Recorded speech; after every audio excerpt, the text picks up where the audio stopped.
vamos falar um pouco sobre o tema esperança. Vou colocar para compartilhar a tela aqui.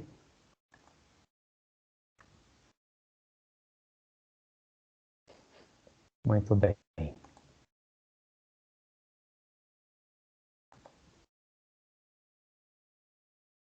Acredito que está compartilhando a tela com os irmãos, né?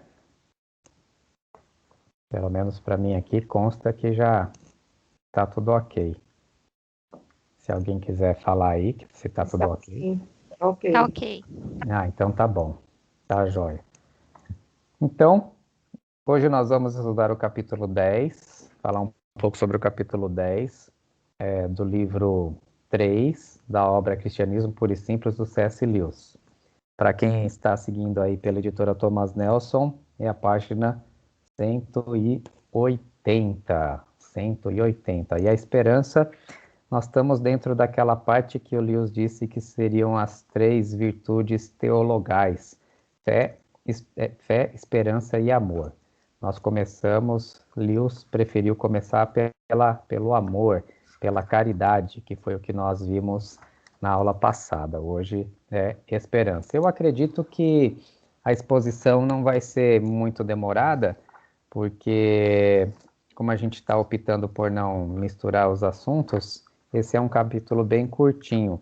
Depois que o C.S. Lewis vai falar sobre fé, ele vai dedicar 2 capítulos para falar sobre fé. Sobre esperança, ele não escreveu muito, mas vamos lá então.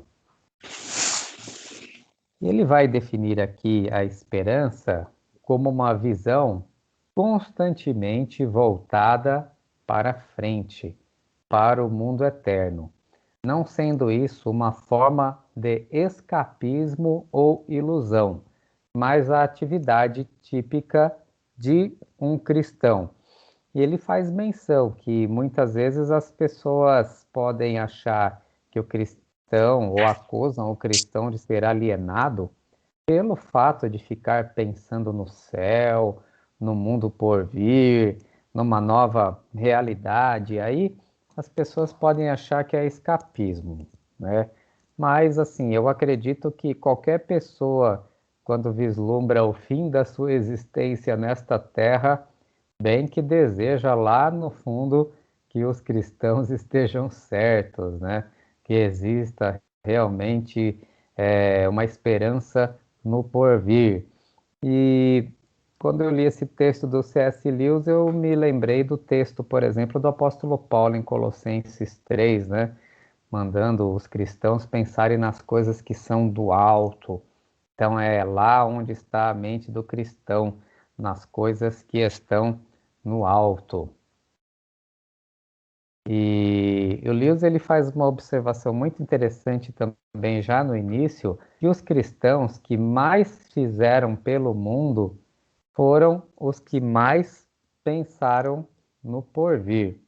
Essa é a opinião do C.S. Lewis. Então, pelo que eu pude perceber, entender do Lewis, nas entrelinhas, ele quer dizer o seguinte: por maiores que sejam as boas intenções do cristão, se ele voltar o seu foco totalmente para esta terra, por maiores e melhores que sejam as suas intenções, eles não vão conseguir realizar tanto quanto se estiverem pensando no céu, pensando no mundo por vir, pensando em agradar a Deus.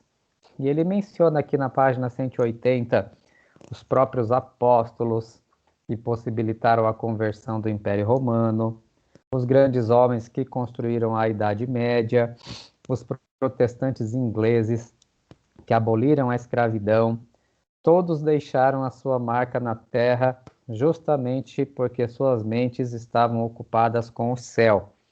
Então, por exemplo, para pensar nos protestantes ingleses, uma boa história para ser estudada seria do William Wilberforce. Ele tinha pensado em ser pastor e depois se tornou deputado. Ou então nos Estados Unidos, o Quaker John Woman, por exemplo, né? E tantos outros homens também. E a tese de Lewis é que esses homens eles fizeram muito, não porque, em primeiro lugar, eles estavam focando algum tipo de mudança social, jurídica sobre a face da Terra, mas porque eles estavam justamente pensando no mundo por vir, pensando em agradar a Deus. Alguns até dizem que esse foco nas coisas do céu, por parte da comunidade cristã, realiza uma espécie de antecipação escatológica, no sentido de que aquilo que será vivido no céu passa a existir um pouco já neste mundo. Então, o relacionamento de amor que virá a existir no mundo por vir já é antecipado para a existência no aqui e agora. Talvez por isso que C.S. Lewis diga isso, né? Que os cristãos que mais fizeram pelo mundo presente foram justamente aqueles que mais pensaram no mundo do porvir. E, contrário senso, ele diz a mesma coisa. Desde que os cristãos deixaram de pensar amplamente no mundo vindouro, tornaram-se ineficazes neste mundo. Ineficazes neste mundo. Eu me lembro também dos períodos dos grandes reavivamentos que tinham na história da igreja. Havia reformas na sociedade, até o sistema prisional era reformado, o sistema educacional. Então sempre existiam muitas mudanças boas, mas porque os homens estavam pensando em agradar a Deus. Mas quando os cristãos, segundo C.S. Lewis, eles deixam de pensar no mundo vindouro e concentram-se exclusivamente neste mundo aqui, eles param de ser ineficientes, ou melhor, eles se tornam ineficientes, ineficazes. Eles não ganham nem a terra e não ganham nem o céu, nas palavras do C.S. Lewis, né? Ele diz assim: aspire o céu e a terra, aspire ao céu e terá a terra de lambuja. Expire a terra, aspire a terra e não terá nenhum dos dois, né? Ele diz: deseja o céu e terá a terra. Deseja a terra e perderá os dois. Então, segundo Lewis, essa foco do cristão tem que estar na esperança. E essa esperança está em Deus, essa esperança está na sua palavra, essa esperança está no mundo por vir. Ele até dá o exemplo da questão da saúde, né? Ele fala assim, que a saúde é uma grande bênção, mas que na hora que a gente foca na saúde, a gente corre o risco, foca assim, de uma forma muito radical, a gente corre o risco de se tornar um hipocondríaco, né? Imaginando o tempo todo o que tem de errado conosco. Mas para quem quer boa saúde, precisa pensar em outras coisas, precisa pensar em comida, diversão, jogos, ar puro, né? E aí sim a pessoa vai ter, além dessas coisas, tem a possibilidade de ter uma saúde melhor.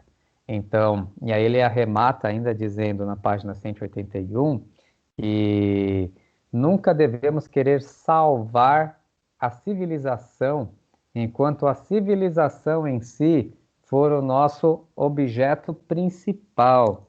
Nós temos de aprender a desejar outra coisa, ainda mais do que desejamos isso. Eu acho interessante isso, pensando nos tempos que nós estamos vivendo, quando as pessoas parecem trocar um pouco o discurso do evangelho, o discurso da palavra, por outros discursos, como discursos políticos, por exemplo. Eu já tive a oportunidade de dizer aqui, eu acho que eu já disse para vocês, que há muitos anos atrás, lá no tempo do Orkut, eu tinha uma comunidade de debate mesmo, um debate bravo mesmo, entre católicos e evangélicos. E aí pau quebrava. Mas a gente ficava tão amigo depois que ficava marcando encontros no Brasil inteiro. Teve em São Paulo, no Rio de Janeiro, em outros lugares também, porque o debate apologético honesto, respeitoso, ele não leva uma separação, ele leva uma mútua admiração.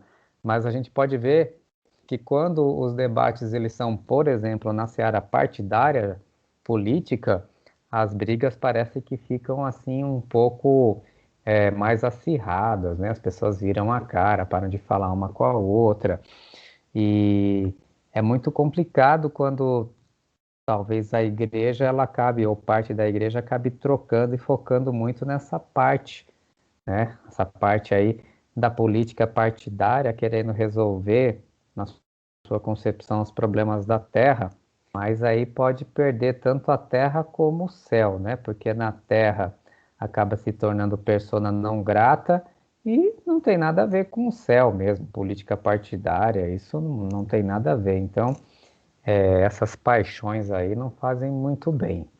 E C.S. Lewis ele continua dizendo que para nós, para a maioria de nós, é muito difícil desejar o céu. É difícil para a gente desejar o céu. E ele fala, a não ser que nós entendamos como céu reencontrar alguns dos nossos amigos que morreram. E ele diz que uma das razões para essa dificuldade é a nossa criação, visto que toda a nossa educação tende a fixar nossa mente neste mundo, não é mesmo? E ele diz assim: outro motivo é que quando o desejo real pelo céu está presente em nós, nós não o reconhecemos. Então, primeiro ele fala: nossa educação é totalmente voltada para essa terra, desde o início da nossa vida. E, em segundo lugar, quando o desejo do céu está presente em nós, nós não o reconhecemos dessa forma. Ele diz assim, né? Quando o desejo pelo céu está presente em nós, nós não reconhecemos desta forma.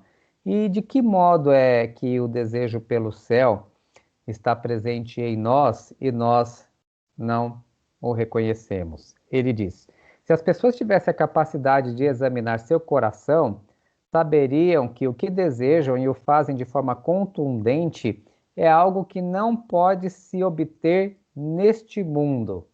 Há tantas coisas neste mundo nos prometendo aquilo que desejamos, mas que nunca cumprem a promessa. O anseio que é despertado em nós quando nos apaixonamos pela primeira vez, ou pensamos em morar em um país estrangeiro, ou nos dedicamos a um assunto que realmente nos empolga, tudo se resume a desejos que nenhum casamento, viagem ou aprendizado realmente pode satisfazer. Então, eu acredito aqui que o C.S. Lewis está falando sobre aquele desejo de eternidade que nós temos, aquele desejo insaciável de felicidade e de contentamento, mas que as coisas deste mundo não podem preencher. E assim que conquistadas, principalmente coisas materiais, elas perdem o seu brilho e aí a gente acaba se frustrando, seja às vezes com um trabalho, seja com um bem material, com alguma situação, e a gente vai correndo atrás de outras pessoas ou de outras coisas. E o Lewis ele diz exatamente isso, que é esse desejo que todo mundo tem, mas que as pessoas, a maioria, não reconhece como um desejo pelo céu, não é uma sede de eternidade. Na teologia sistemática do Paul Tillich, ele fala algo como sendo assim o desejo último, né? O fundamento último do ser, no sentido aquilo que ele deseja de forma contundente, né? E que não pode ser saciado por coisas dessa vida. Algumas pessoas, o Lewis, ele não faz essa observação, mas o Tillich ele fala assim que quando a gente coloca toda essa esperança, todo esse foco em alguma coisa que é passageira, a gente coloca nesta coisa, muitas vezes, características do divino e corremos o risco de nos tornarmos idólatras, podendo ser inclusive uma determinada ideia. Então, por exemplo, uma pessoa ela é fanatizada por algum tipo de ideia. Ela colocou toda a sua aspiração pelo céu, pela eternidade, nessa ideia, nessa ideologia. E ela acaba colocando nessa ideologia ares de infabilidade, de certeza muito grande, a ponto de cometer uma idolatria. Porque nem nós que seguimos a palavra do Senhor, como diz o apóstolo Paulo, a gente vê pelo um espelho, a gente a gente tem uma visão parcial, não uma visão total das coisas, né? Então precisa ter muita calma nessa hora. Quem é infinito, quem é eterno, quem é perfeito, sem nenhuma falha, é o Senhor, né? Agora, a nossa leitura da Escritura, nosso entendimento, nossa interpretação, ela é sempre limitada, né? Então, mas o que é interessante é isso, que o Lewis ele fala, né? Que todos têm esse desejo, mas a gente não é capaz de reconhecer e fica procurando isso nas coisas que não são capazes de nos satisfazer. E aí há duas formas erradas de lidar com isso, C.S. Lewis fala. Duas formas erradas. A primeira é a moda dos tolos. E a segunda forma de lidar com essa situação é a moda dos sensatos desiludidos. Como que é lidar com isso? A moda dos tolos. A moda dos tolos é que eles colocam a culpa nas coisas em si. Então, né, um exemplo, uma pessoa, como aí nessa foto aí, a pessoa, sei lá, batalhou, lutou para conseguir uma moto. Aí conseguiu a moto, olhou, essa moto é legal, se diverte um pouquinho, mas não era bem isso que eu queria. Aí quer uma moto melhor, ou quer um carro melhor, ou quer ou um namoro, coloca toda essa esperança aí num relacionamento. E aí vê, não é aqui, vai, casa, aí entende que não é aquilo, aí procura outro relacionamento, ou seja, a pessoa, ela vive trocando de pessoas ou de coisas na esperança de que um dia ela vai estar saciada, mas ela está sempre decepcionada. E muitas pessoas vão vivendo assim até o resto de suas vidas, né? Algumas acabam até destruindo aquilo que já haviam conquistado em nome de uma nova aventura, em nome de um novo relacionamento, em nome de, enfim, de várias outras coisas, porque essa é a moda dos tolos de lidar com esse sentimento de frustração que o C.S. Lewis falou. A outra forma é a dos sensatos desiludidos. Eles têm um posicionamento assim um pouco mais intelectual da coisa, um pouco mais cético. Eles dizem, tudo isso daí é uma ilusão, tudo isso é uma ilusão. Eles falam, claro, quando a gente é jovem, a gente tem essas ilusões, mas a gente fica maduro e depois a gente entende que tudo não passa de ilusão. E aí, o Lewis, eles falam que esse tipo de pessoa é mais sensata, é menos destrutivo ser assim do que agir da primeira forma, mas eles acabam tendo uma postura um pouco arrogante. Começa a achar que todo sonho, que todo desejo, que tudo isso não passa de ilusão.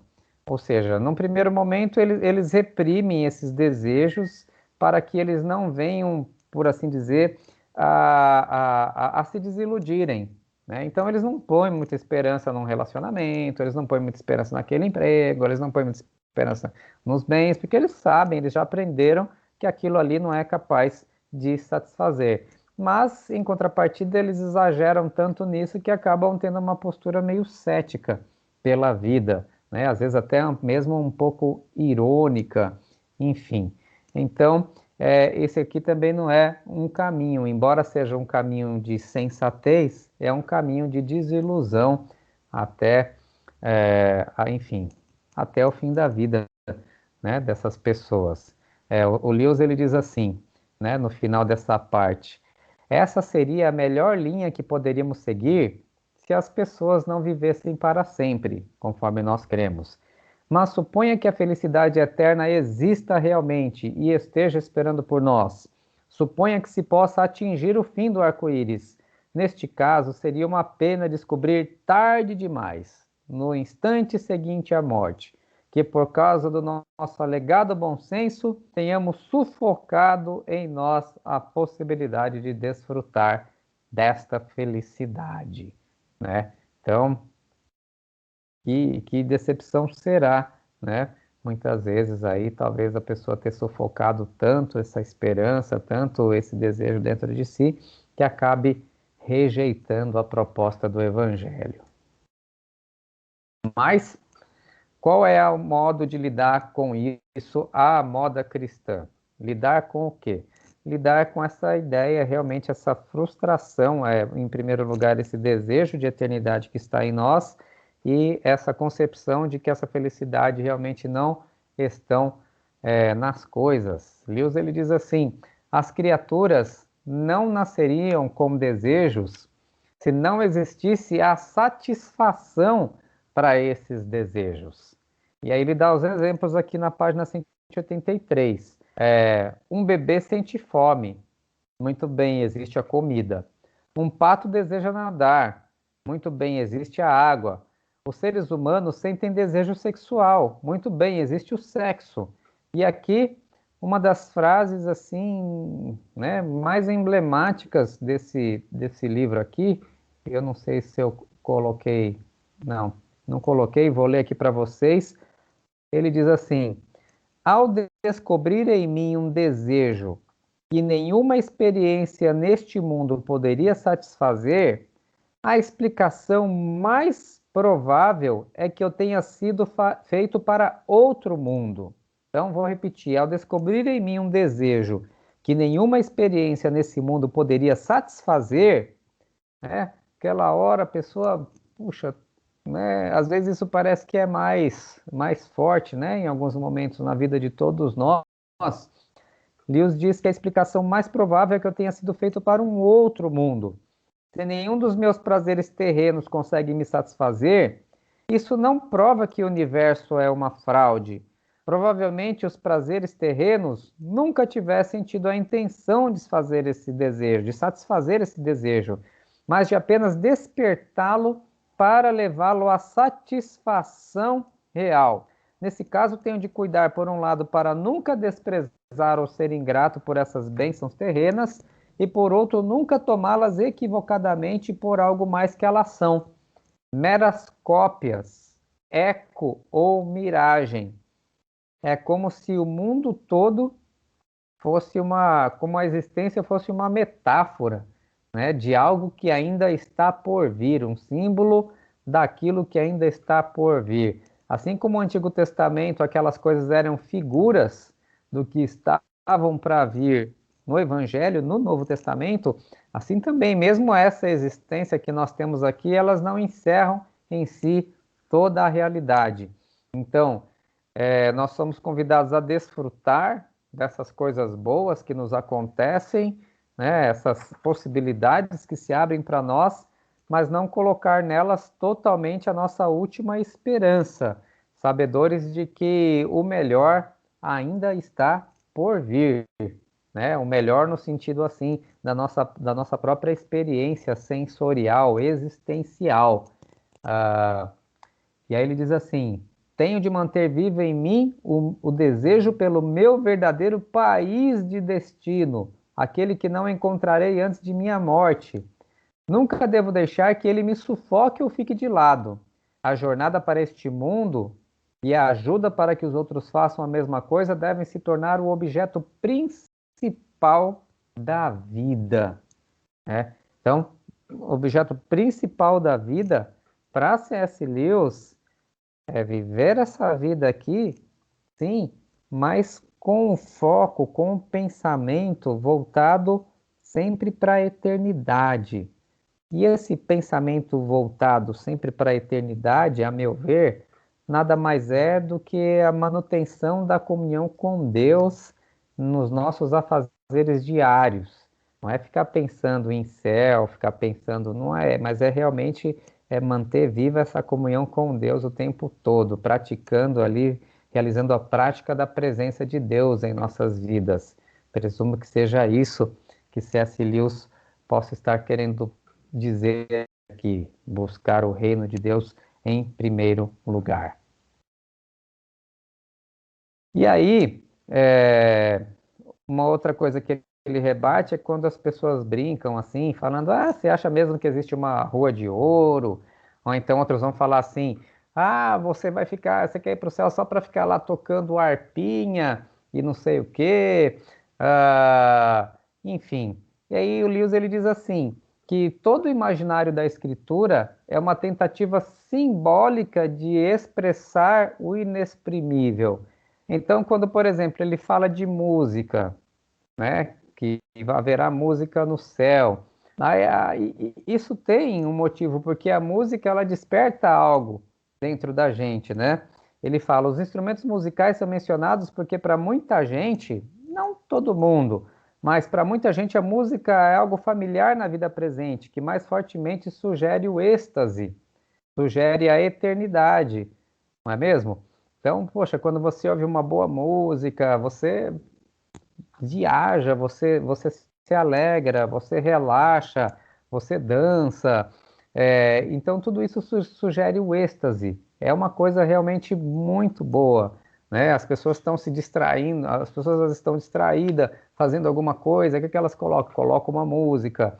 Por que que é tão gostoso o tempo de louvor dentro da comunidade? Então, a música ela tem todo esse fator na nossa vida. Então, quando as escrituras elas mencionam isso, é muito longe de ser uma ideia assim de uma certa passividade, assim, tipo, não tenho o que fazer, tocar uma harpa. Aliás, eu acho que quem fala isso nunca viu um bom tocador de harpa mesmo, né? Como é que é bonito de ver o pessoal que toca e que entende desse instrumento.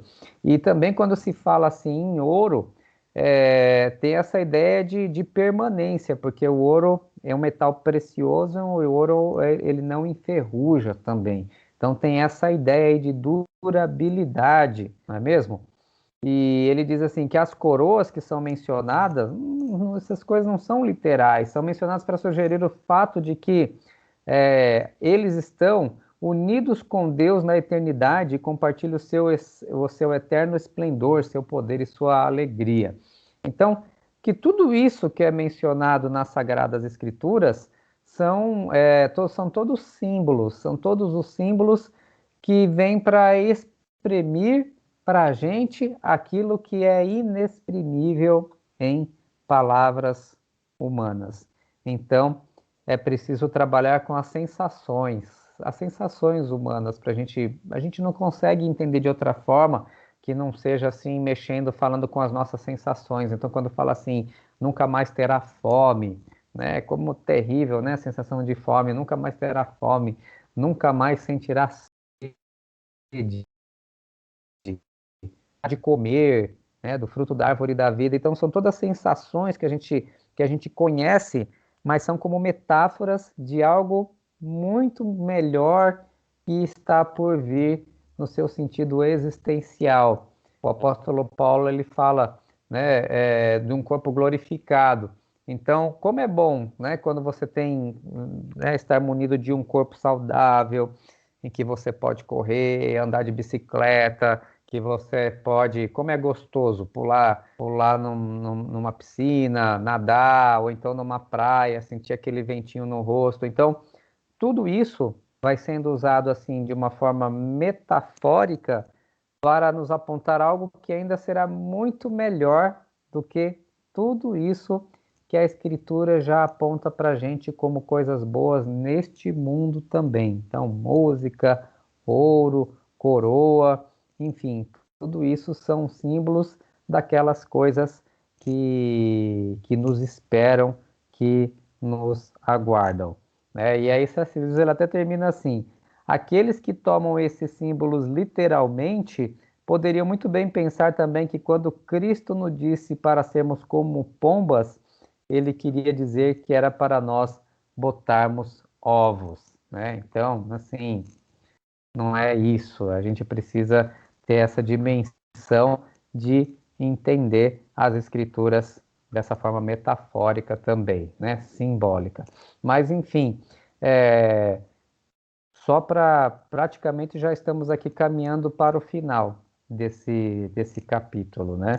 A gente sempre precisa tomar esse cuidado para não lidar, né? A gente às vezes opera o esquecimento na nossa mente, enfim, mas a gente tomar cuidado para não lidar com essa questão realmente à moda dos tolos, de modo assim a nos sentirmos muitas vezes assim enfatuados pelas coisas e tentar a gente não vai resolver o nosso problema de infatuação com bens materiais, nem mesmo assim buscando algum tipo de prazer, tô infatuado. Aí a pior coisa quando tá assim, então vou assistir um filme aqui, aí começa a mudar de canal para lá e para cá, vendo um monte de programa, ainda mais hoje, quando se oferecem tantas coisas, tantas opções, né? E as pessoas não conseguem saciar e pulam de relacionamento em relacionamento, de festa em festa, de emprego em emprego e assim sucessivamente.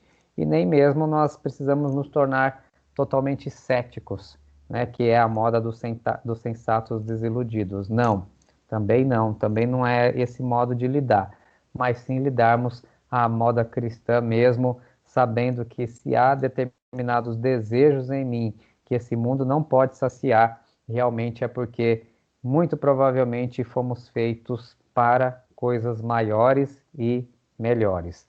Isso daqui parece muito com Santo Agostinho, quando ele diz assim que o coração dele não encontrou descanso, a não ser quando repousou no Senhor. E essa é a experiência de muitas pessoas que se achegam ao Evangelho, né? Procuraram matar essa sede de felicidade em tantas coisas, mas só descansou quando teve realmente uma experiência de Deus. O Evangelho é uma experiência de Deus. O Evangelho, para uma pessoa se achegar, eu imagino que é só realmente quando ela tem esse encontro com o Senhor. Você não chega ao Evangelho pelo moralismo, você não chega ao Evangelho pelo cumprimento de determinadas regras. Elas podem até ajudar um pouquinho, mas aquilo que realmente vai trazer a profunda convicção na pessoa que ela deve permanecer no caminho do Evangelho é o encontro com Deus, é o encontro com o Senhor, né? Há muitas opções no mundo, no sentido assim de distrações, de tentar saciar essa sede, principalmente nas pessoas jovens, né? Mas não só nos jovens também, com tecnologia, com festa, com relacionamento, sempre as coisas no mundo sempre ali ativando nas pessoas elas sentirem o máximo que elas puderem sentir, explorarem o máximo a sua os seus sentimentos, o seu corpo, as suas sensações, sempre levando ao máximo de êxtase possível. Mas sempre no final o que sobra é uma grande tristeza, é uma grande depressão, né? Então, o que de melhor que nós podemos fazer por nós mesmos e pelo mundo é tentar trazer essa experiência de Deus na nossa vida e na vida das pessoas, porque a gente sabe que realmente somente isso é o que pode saciar. E é a partir dessa experiência que a gente passa realmente a viver, como disse o apóstolo Paulo, pensando nas coisas do alto, né? Pense nas coisas do alto e não nas que são da terra, porque a vossa vida está escondida com Cristo em Deus. Amém? Então, é isso. Aqui encerra então a nossa apresentação. Espero que tenham gostado e que tenha abençoado aí a vida de vocês, meus irmãos.